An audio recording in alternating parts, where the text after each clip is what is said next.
नमस्कार, आप देख रहे हैं सबसे बड़ा मुद्दा। मैं हूं आपके साथ राहुल राजपूत। सियासी दल निकाय चुनाव के लिए अपने उम्मीदवारों की घोषणा में लगे हैं। लिस्ट तैयार हो रही है, लेकिन इसी के साथ प्रमुख विपक्षी दलों ने एक बार फिर ईवीएम के इस्तेमाल पर सवाल खड़े करने शुरू कर दिए हैं। बीएसपी ने सरकार से मांग की है कि निकाय चुनाव बैलेट से कराया जाए, तो समाजवादी पार्टी की दलील है कि जब मोबाइल हैक हो सकता है तो ईवीएम क्यों नहीं।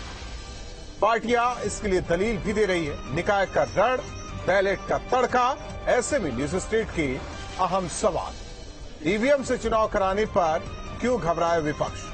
निकाय में फिर कैसे निकला बैलेट का चिन्ह? निकाय के रण में क्यों पड़ा बैलेट का तड़का? क्या मोबाइल की तरह हैक हो सकता है ईवीएम? बैलेट पेपर से चुनाव कराना कितना सुरक्षित? इन्हीं सवालों के साथ मेहमानों से चर्चा, लेकिन उससे पहले एक रिपोर्ट।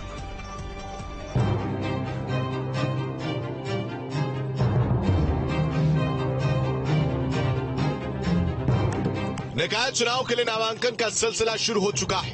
पार्टियां तैयारियों में जुट चुकी हैं, लेकिन ईवीएम का चिन्ह एक बार फिर बोतल से बाहर आ गया है और विपक्षी दलों की मांग बढ़ती जा रही है कि निकाय चुनाव को ईवीएम की बजाय बैलेट से कराया जाए। बीएसपी की राष्ट्रीय अध्यक्ष मायावती पहले ही अपनी पार्टी की मंशा जता चुकी है कि चुनाव बैलेट पेपर से कराया जाए। यूपी सरकार व नगर निकाय से संबंधित अधिकारी ये चुनाव पूरे तौर से फ्री एंड फेयर कराए तथा नगर निगम का भी चुनाव ईवीएम से न करा के इसे भी सीधे तौर पर बैलेट पेपर से ही कराएं।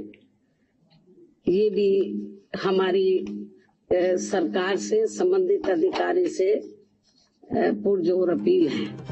वहीं निकाय चुनाव में एसपी की ओर से भी मांग उठने लगी है कि ईवीएम से चुनाव कराना ठीक नहीं। मुरादाबाद के एसपी सांसद एसटी हसन कह चुके हैं कि जब अमेरिका का सबसे महफूज पेंटागन हैक हो सकता है, मोबाइल हैक हो सकता है और अकाउंट हैक हो सकते हैं, तो फिर ईवीएम को हैक करने में भला क्या परेशानी है? देखिए, ईवीएम जिन देशों ने इस्तेमाल करी थी उन्होंने बंद कर दिया। लोगों के आंदोलन हुए। जर्मनी में एक आंदोलन हुआ ईवीएम को हटाने के लिए, वो लोग सड़कों पे आए तो ईवीएम बंद हो गई। डेवलप कंट्रीज में किसी एक में बता दे मुझे कोई कि ईवीएम से चुनाव हो रहा है? कहीं नहीं हो रहा। जब आपका most sophisticated system pentagon hack हो सकता है तो ईवीएम में क्या परेशानी हैक होने में? तो आपका मोबाइल हैक हो सकता है, आपका अकाउंट हैक हो सकता है, सारे सिस्टम हैक हो सकते हैं। तो ईवीएम से क्यों जिद है ईवीएम से कराया है? ईवीएम का विरोध करने वालों का तर्क है कि कोई भी विकसित देश ईवीएम से चुनाव नहीं कराता। जिन देशों ने इसे इजाद किया उन्होंने भी इसका इस्तेमाल बंद कर दिया। लिहाजा चुनाव ईवीएम की बजाय बैलेट से कराना चाहिए और अगर ईवीएम से चुनाव हो तो वीवीपैट भी लगाया जाए, जिससे हर वोटर को पर्ची मिल सके। Team news state. और हमारे साथ मेहमान जुड़े हैं। सबसे पहले परिचय करा दे। हीरो वाजपेयी जी, प्रवक्ता बीजेपी, डॉक्टर अभिषेक राय जी, प्रवक्ता समाजवादी पार्टी, सुनील अरकवंशी जी, सुभाषपा राष्ट्रीय प्रवक्ता हमारे साथ जुड़े हैं। आप सभी मेहमानों का स्वागत है। हीरो वाजपेयी जी, जब विपक्षी दल मांग कर रहे हैं कि बैलेट पेपर से चुनाव हो, तो फिर ईवीएम की जरूरत क्या है? क्योंकि अंदेशा कई बार, हर बार चुनाव से पहले जाहिर करते हैं विपक्षी दल। देखिए, विपक्ष जब भी जहां भी उसको लगता है कि वो चुनाव में कमजोर है, इस तरह की आशंकाओं का बल देने लगता है। मुझे लगता है जिन लोगों के बयान आए वो ईवीएम से ही चुनाव जीत के आए हैं और ईवीएम के सहारे या संसद में है या विधानसभा में है, और जब वो इस तरह का बयान देते हैं तो मुझे लगता है वो अपनी सुविधा के अनुसार मीडिया में सुर्खियां बटोरने के लिए इस आधार पर बयान देते हैं। अगर ईवीएम हैक हो सकती होती तो दिल्ली का चुनाव भारतीय जनता पार्टी जीत जाती, अगर ईवीएम हैक हो सकती तो नगर निगम जीत जाती। तो ये सब बातें कपोल कल्पित है। पूरे विश्व में सिद्ध हो चुका है कि ईवीएम को हैक नहीं किया जा सकता। चुनाव आयोग ने सभी दलों को आमंत्रित किया था, पूछा था, तरकीबें पूछी थी, सब तरह से क्लियर हो चुका है कि ईवीएम हैक नहीं हो सकती। और ये जो बयानबाजी अनर्गल है, जीत जाए तो लोकतंत्र में हमारी जीत हुई, विपक्ष की बड़ी जीत हुई, नैतिक जीत हुई, और अगर हार जाए तो ईवीएम ने हरा दिया।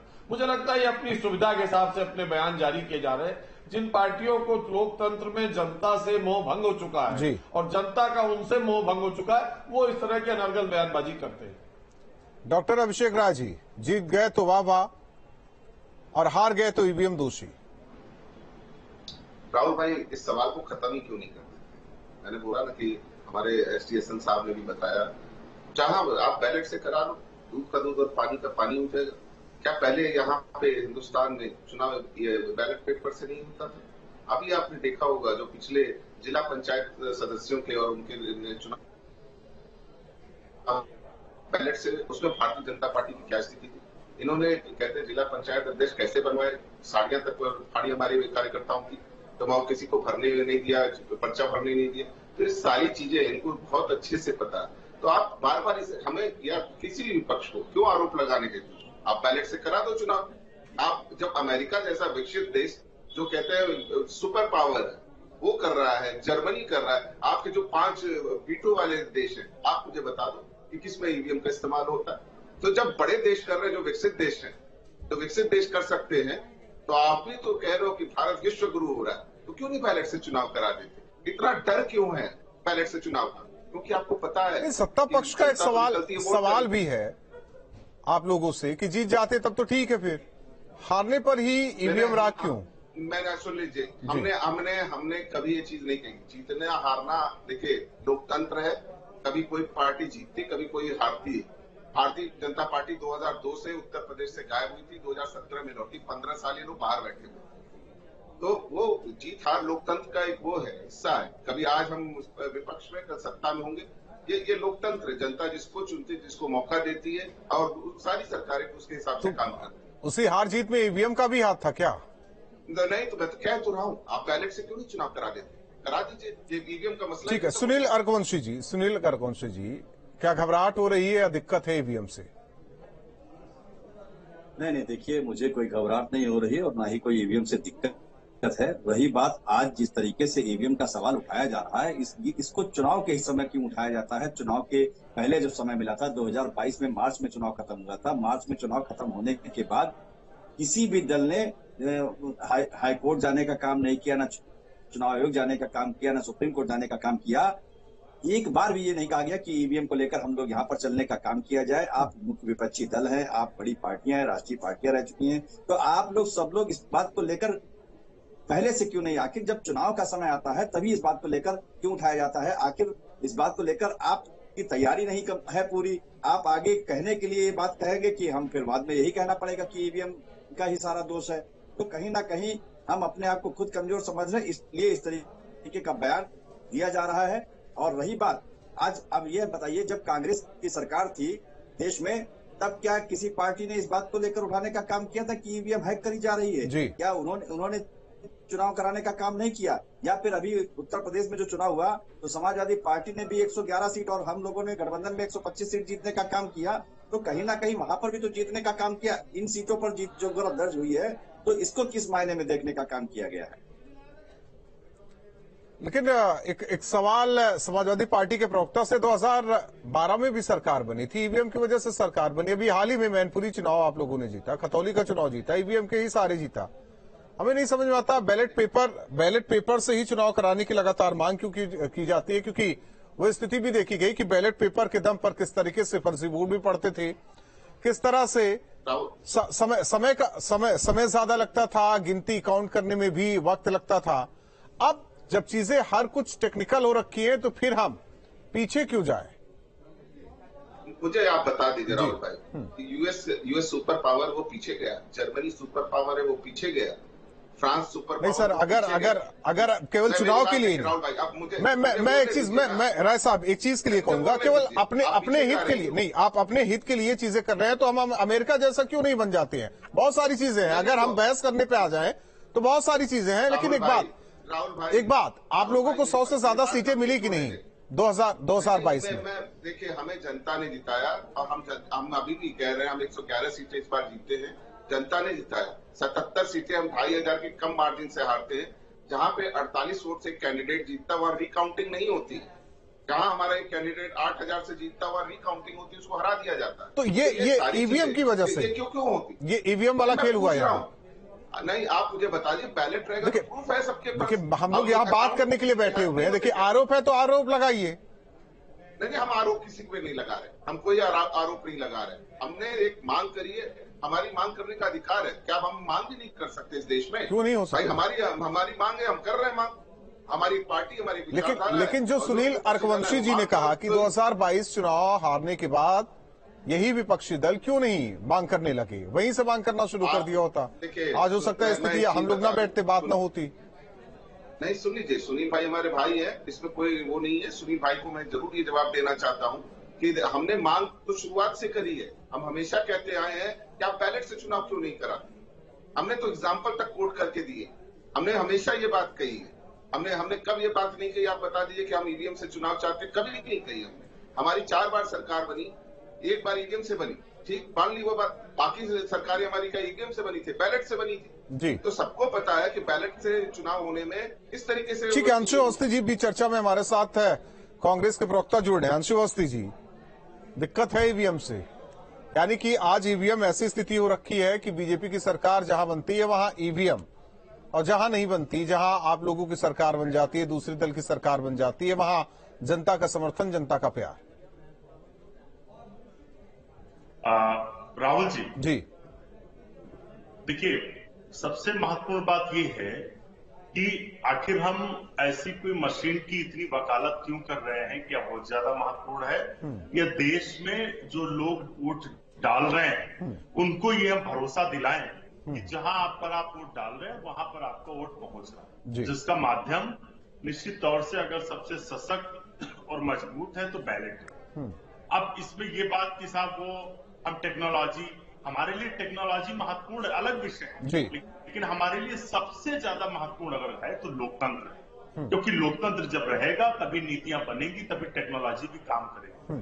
कोई भी ऐसी चीज जो हमारे मन में शंका पैदा करती है, हमारे मताधिकार को लेकर, हमारे लोकतंत्र पे कहीं ना कहीं प्रश्न चिन्ह खड़ा होता है, कोई भी जीत रहा हो, हम जीत रहे हो या वो जीत रहे हो, ये एक अलग विषय है। मैंने क्या कहा, इसका जीत हार से मतलब नहीं कि साहब हम ईवीएम से जीत गए तो हमने कह दिया अच्छी है, हार गए तो हमने कहा खराब है, ऐसा नहीं। हम सभी चाहते हैं कि ईवीएम को लेकर बार बार सवाल उठ रहे हैं। कई देशों ने ईवीएम को नकार दिया है। देश में इस बात को लेकर एक भावना है कि ईवीएम कहीं ना कहीं ट्रैप होती है, ईवीएम कहीं ना कहीं हैक होती है, तो आखिर क्यों नहीं हम उस पर बात करें। ठीक है, ये जवाब हीरो वाजपेयी जी देंगे, उस पर आगे बढ़ने की जरूरत, क्योंकि सरकार उनकी पार्टी की है और हमें लगता है कि जो विश्वास लोगों में होना चाहिए, कदम उनकी सरकार की तरफ से ही आगे बढ़ाया जाना चाहिए। हीरो वाजपेयी जी, आपने सबकी बातें सुनी है, जवाब चाहिए। देखिए ऐसा है, इस निकाय चुनाव के जिस संदर्भ में ये बयान आया, आप देख लीजिए, लखनऊ नगर निगम भारतीय जनता पार्टी बैलेट से भी जीतती आई और ईवीएम से भी जीत रही है। जनता का जहां वोट पड़ता है वहीं पड़ता है। ऐसी तमाम सारी डिवाइसेज आ गई जिनके बारे में तमाम बातें कही जाती हैं। जहां तक अभी मोबाइल के बारे में कह रहे हैं, आजकल तो लोग बताते हैं आप अपना स्मार्ट टीवी ऑन ना रखिए, हैक हो सकता है, तमाम चीजें आ गई हैं। ऐसा इलेक्ट्रॉनिक मीटर आ गया है बिजली का, तो लोग कहें हम तो पुराना मीटर लगाएंगे, अब इलेक्ट्रॉनिक मीटर हम नहीं लगाएंगे, हमें इस पर शंका है। तो शंका का इलाज हकीम लुकमान के पास भी नहीं था। ये विपक्षी दल सुविधा की राजनीति कर रहे, मीडिया में सुर्खियां बटोरने कर रहे। उन देशों के तमाम उदाहरण अभी हम यहां जारी कर दे तो कहेंगे विदेश से नकल कर रहे हैं। अरे भाई, कुछ चीजें कहीं सरवाइव करती हैं, कुछ नहीं करती। आज हिंदुस्तान की जीडीपी सभी देशों से अधिक होगी तो कहते नहीं साहब वो सब पीछे जा रहा है, यूरोप वाले, आपको भी पीछे ही जाना चाहिए। नहीं, हम 140 करोड़ के देश हैं, हमारे यहाँ चुनाव होता है, हमारे यहाँ सत्ता का विकेंद्रीकरण है, हमारे यहाँ 5 साल चुनाव होते, हम सालों नहीं चला सकते। हमने उससे कहना है हम हिमाचल हारे। भाई बीच में मत बोलिए, भाई बीच में मत बोलिए, बीच में मत सुन तो लीजिए अंशु जी, कहेंगे तब सुन तो लीजिए, बीच में बोलने का तुम नहीं है भाई। देखिए आप बीच में बोलेंगे तो सुन तो लीजिए, आप अपनी बात सुन तो लीजिए। सवाल खड़ा हो रहा है बार बार, तो ऐसी ईवीएम को लेकर ऐसी क्या मजबूरी भाई? हमारे लिए तो देश का लोकतंत्र जरूरी। मैंने क्या कहा, हजारों करोड़ रुपए। सर देखिए, एक चीज अंशु अवस्थी जी, एक चीज ये बता दीजिए, एक चीज ये बता दीजिए, एक चीज बता दीजिए, एक चीज अंशु अवस्थी जी, मेरा एक सीधा सा सवाल है, मेरा एक सीधा सा सवाल है, मेरा एक सीधा सा सवाल है, मेरा एक सीधा सा सवाल है Anshu Awasthi ji. UPA 1, UPA 2, UPA 1 सरकार बनी, सारे विपक्षी दल मिलकर, या आपके जो यूपीए में जो दल थे उनसे बातचीत करके उसी टाइम ईवीएम बंद कर देते, साहब हम तो बंद कर रहे हैं, हटाइए इसको, आगे जो चुनाव होगा बैलेट पेपर पर ही होगा। राहुल जी, मैंने अपने ओपनिंग रिमार्क में यही बात ठीक, मैं उसकी बात नहीं कर रहा हूं। मौका मिला था ना आप लोगों को। मैं एक मिनट मैं बता रहा हूं, जो ईवीएम हमारे ही समय आई थी, हम वही बात कह रहे हैं कि एक प्रयोग किया गया था कि हम कम से कम अगर सुविधाजनक तरीके से डेमोक्रेसी को और मजबूत कर सकें, तो एक प्रयास था। लेकिन जरूरी नहीं कि हर प्रयोग सफल हो। तो अगर कोई प्रयोग सफल नहीं हो रहा है तो 10 साल लग गए। मैं सवाल कर रहा हूं कि सर 10 साल लग गए उस प्रयोग को सफल असफल के तराजू में तोलने के लिए। एक मिनट मेरी बात कंप्लीट। मैं जो कहना चाह रहा हूं आप उसको समझिए। अपनी बात मैं कंप्लीट कर दे रहा हूं। सबसे बड़ा देखिए, आप लगातार कांग्रेस असफल हो रही है, इसलिए ये प्रयोग बंद कर दिया जाए। बीजेपी का एजेंट बन चुका है। नहीं हुआ कि कांग्रेस 18 लाख से ज्यादा ईवीएम गायब है, उस पर बात क्यों नहीं होती? कारणों से असफल हो रही है। 18 लाख से ज्यादा ये तो आप लोग संसद में पूछवाइए ना अपने सांसदों से। हमें लगता है प्रयोग में विश्वसनीयता पर उसकी सवाल राय साहब, लेकिन एक अच्छी चीज है विपक्ष की। हीरो वाजपेयी जी, एक अच्छी चीज है विपक्ष की। विपक्ष का ये भी कहना है, सुनिए, विपक्ष का 1 मिनट सुन तो लीजिए। अंशु अवस्थी जी जरा शांत तो रहिए। अंशु अवस्थी जी जरा शांत रहिए, सवाल तो करने दीजिए। हीरो वाजपेयी जी, आप देखिए, आप लोग अपनी पार्टियों को लेकर पर्सनल ना होइए। ठीक हो गया, बस तो कीजिए। हीरो वाजपेयी जी देखिए, अंशु अवस्थी जी शांत हो जाइए, जरा आप तो शांत हो जाइए। शांत हो गए। अंशु अवस्थी जी, आपका सिस्टम हैक तो नहीं हो गया? आप बोलते जा रहे हैं। बस कीजिए, हो गया। जितना कोसना था कोस लिया, अब जरा शांत होइए। हीरो वाजपेयी जी देखिए, विपक्षी दलों की एक मांग है, ठीक है। पहले उन्होंने कहा ईवीएम से ना हो, बैलेट पेपर से हो। उनका कहना है कि ईवीएम हो तो वीवीपैट भी हो। जी, उस दिशा में चुनाव आयोग काम कर रहा है। चुनाव आयोग एक स्वायत्त संस्था है, उसमें सभी दल गए थे, सबने बात रखी, चुनाव आयोग उस पर काम कर रहा है। जहां तक ये भारतीय जनता पार्टी की बात करते हैं कि चुनाव आयोग तय करता, चुनाव आयोग स्वायत्त प्रशासी संस्था। इन्होंने कहा हमने प्रयोग किया तो 2 बार प्रयोग इनका सफल रहा, तब तक तो इन्होंने कहा ठीक है। जब विफल होने लगा, कांग्रेस का हर प्रयोग विफल है, तो उसके लिए भारतीय जनता पार्टी तो जिम्मेदार है नहीं, ईवीएम जिम्मेदार नहीं। अगर वायनाड में जीत गए तो अमेठी में हार गए तो ईवीएम को दोष कैसे देंगे? एक जगह ईवीएम ने इनकी सुन ली और एक जगह ईवीएम ने इनको नकार दिया। ऐसी सुविधाजनक बातें जनता देखिए समझदार है। लगातार उत्तर प्रदेश में 32 साल से कांग्रेस अपने अस्तित्व राय साहब और केवल देखिए, आप लोगों की मांग भी जायज है। देखिए, आप लोगों ने 2 चीजें कही। पहले बैलेट पेपर, ठीक है, बैलेट 1 मिनट रुक जाइए। अंशु अवस्थी जी, आपने उनको कहा, उन्होंने आपको कहा, बस आप लोगों की बात इसी में चलती रहेगी। अभिषेक राय जी, लेकिन एक ऑप्शन आप लोगों ने अच्छा दिया कि अगर ईवीएम हो तो वीवीपैट भी हो। जीत हो अभिषेक राय जी, अंशु जी जरा शांत रहिए 1 मिनट। राहुल भाई देखिए, अभी हमारे जो मित्र हैं, बड़े भाई हीरो जी बता रहे थे कि चुनाव आयोग एक निष्पक्ष संस्था है। वो निष्पक्ष संस्था है कि जिस दिन कहते हैं मुख्य चुनाव आयुक्त रिटायर होते हैं, उसके अगले दिन उनको गवर्नर बना दिया जाता है। तो इससे पता चलता है कि पुरस्कृत कैसे किया जाता है, चुनाव में किस तरह से पुरस्कृत किया जाता है। हम जब सारे विपक्षी दल, हमें भी जनता ने वोट दिए हैं हर प्रदेश में। आप मुझे बता दिए, अगर हम एक मांग कह रहे हैं और इस मांग में हमारा क्या वो है भाई, अगर भारतीय जनता पार्टी इतनी मजबूत है तो उन्हें बैलेट पेपर से डर किस बात का? भाई वो तो विश्व की सबसे बड़ी पार्टी होने को क्लेम करते हैं भी नहीं। तो केवल आप लोग बैलेट पेपर पर ना रहिए ना, आप लोग ये भी कहिए कि वीवीपैट भी होना चाहिए, क्योंकि संदर्भ बदल जाता है। तो हम मान चुके राहुल भाई, ये बात हम मान चुके हैं, लेकिन हमने एक चीज कही। आप मुझे बताइए, आजकल ऑनलाइन सारी चीजें होती है, सारी चीजें मैक्सिमम चीजें ऑनलाइन हो रही, क्या अकाउंट्स हैक नहीं होते? क्या किसी तरीके से आप मुझे बताइए, इतना सिक्योर सिस्टम होते हुए भी खातों से पैसे निकल जाते हैं, उसके लिए हमें साइबर क्राइम में कंट्रोल वो करना पड़ता है। तो ये बस सीधा सा सवाल है, इसमें इतनी आपत्ति क्यों? सुनील अर्कवंशी जी, तो ये बैलेट पेपर से चुनाव क्यों नहीं? देखिए, जो विपक्ष के दल हैं, जो विपक्षी हैं, उनकी चिंता तो जाहिर है। नहीं, बिल्कुल चिंता होनी चाहिए इस पर। जैसा कि अभी अभिषेक भाई ने कहा कि वीवीपैट का इस्तेमाल होना चाहिए, तो इसको लेकर चुनाव आयोग के पास से इस बात की सूचना जानी चाहिए। इस बात को लेकर विपक्षी दल सारे एकजुट होकर मिलना चाहिए, वीवीपैट होना चाहिए। रही बात अभी बैलेट पेपर को लेकर, जैसा कि कहा जाता है कि बैलेट पेपर आप कितनी लो व्यवस्था थी, जो आज एक दिन चुनाव होता था, उसके बाद किस तरीके से रात भर डब्बे पहुंचने का काम हुआ करता था, और उसके बाद गिनतियां किस तरीके से होती थी, 3-3, 4-4 दिन रिजल्ट आने में लगता था। और बैलेट पेपर को भी लेके गांव में किस तरीके से जो है लूट करने का काम किया जाता था, यहाँ तक कि बैलेट बॉक्स में पानी तक डालने का काम किया जाता था। तो इस तरीके की भी जो है दिक्कतों को सामना करना पड़ता था। सबसे बड़ी बात यह है, आपका अच्छा सुझाव है, वीवीपैट लगना चाहिए, इसके लिए मांग करनी चाहिए। अब रही बात जैसे हम जितनी विपक्षी पार्टी इस बात की मांग कर रहे हैं, मगर कहीं ना कहीं जनता के मन में भी रहता है ना कि हमने वोट किसको देने का काम किया और हमारा वोट कहाँ गया। आखिर जो अगर इस तरीके का जो अगर कहीं माहौल होता तो जनता भी तो सड़क पर उतर कर आनी चाहिए थी कि नहीं भाई देखिए हमने वोट फला व्यक्ति को दिया और अब चला गया दूसरी जगह वोट। तो इस बात को लेकर भी जो है वीवीपैट होना चाहिए, तो अच्छी बात है, उसको पता लगना चाहिए कि हमारा वोट कहाँ जा रहा है।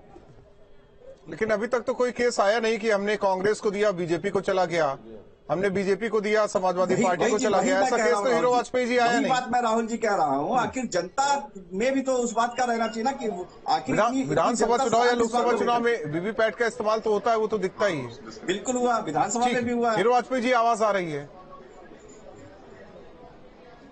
हीरो वाजपेयी जी व्यस्त लग रहे हैं आप, निकाय चुनाव में ज्यादा व्यवस्था हो गई। जो हीरो वाजपेयी जी ने इतनी सारी कही, मैं उसका जवाब देना चाहता हूँ, मुझे 10 सेकंड समय दीजिए। राहुल जी ठीक है, 10 सेकंड आपका। देखिए, बार हीरो वाजपेयी जी ईवीएम को जीत और हार पर ले जा रहे हैं। हम उसकी विश्वसनीयता की बात कर रहे हैं कि एक प्रयोग किया गया था सुविधाओं के लिए, अगर वो सुविधाजनक नहीं बना तो समस्याजनक बन चुका है, तो उसको हटाने की जरूरत है। आखिर इस देश के लोगों के मन में इस बात को भरोसा तो होना चाहिए। और दूसरा, ईवीएम की इतनी वकालत की क्या जरूरत है? हम जीते या आप जीतो, अगर विश्वसनीयता उसकी घट चुकी है, लोगों के मन में ये सवाल है कि हम जहां वोट दे रहे हैं, जनता के बीच से तो ये कभी राय आया नहीं। वो महत्वपूर्ण है। सियासी दलों का बयान आया है, नहीं करते यहाँ सियासी दलों का बयान है, लेकिन जनता का कहीं बयान नहीं आया, वोटर का कभी बयान नहीं आया कि हमने कांग्रेस को दिया, बीजेपी को चला गया। कहिए इन सीटों पर बैलेट पेपर। ठीक है, चलिए आप चारों मेहमानों का बहुत बहुत धन्यवाद हमारे साथ जुड़ने के लिए। तो निकाय चुनाव का रण, और ऐसे में अब बैलेट पेपर का मुद्दा गरमाया हुआ है। विपक्षी दलों की मांग है कि निकाय चुनाव में ईवीएम का इस्तेमाल न हो, बैलेट पेपर का इस्तेमाल किया जाए। अगर ईवीएम का इस्तेमाल हो तो वीवीपैट लगाया जाए, यानी कि आने वाले दिनों में ईवीएम के मुद्दे पर सियासत और जोर मारेगी। इसी के साथ सबसे